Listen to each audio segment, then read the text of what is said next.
राज्याचे दिवंगत उपमुख्यमंत्री अजित पवार यांच्या निधनाबद्दल जिल्हाधिकारी कार्यालय आणि महाराष्ट्र राज्य राजपत्रित अधिकारी महासंघाच्या ठाणे जिल्हा समन्वय समिती यांच्या संयुक्त विद्यमानं येथील अधिकारी कर्मचाऱ्यांच्या वतीनं जिल्हाधिकारी कार्यालयाच्या समिती सभागृहात आयोजित शोकसभेत त्यांना श्रद्धांजली वाहण्यात आली।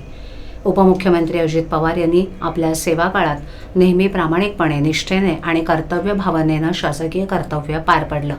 त्यांच्या निधनानं राज्य शासनानं एक कर्तव्यदक्ष, शिस्तबद्ध आणि वक्तशीर नेतृत्व गमावलंय, अशी भावना जिल्हाधिकारी डॉक्टर श्रीकृष्ण पांचाळ यांनी उपस्थितांच्या वतीनं व्यक्त केली।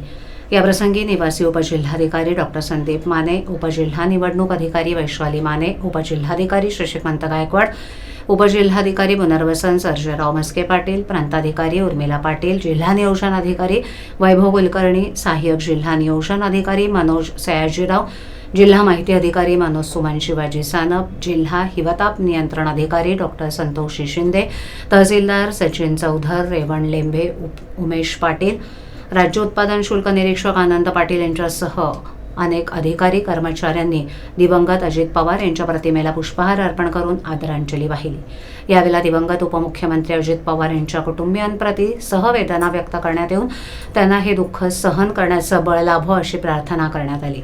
यावेळी जिल्हाधिकारी कार्यालयातील मोठ्या संख्येने उपस्थित असलेल्या अधिकारी कर्मचाऱ्यांनी 2 मिनिटं मौन पाळून दिवंगत अजित पवार यांच्या प्रतिमेला पुष्पहार अर्पण करून श्रद्धांजली वाहिली।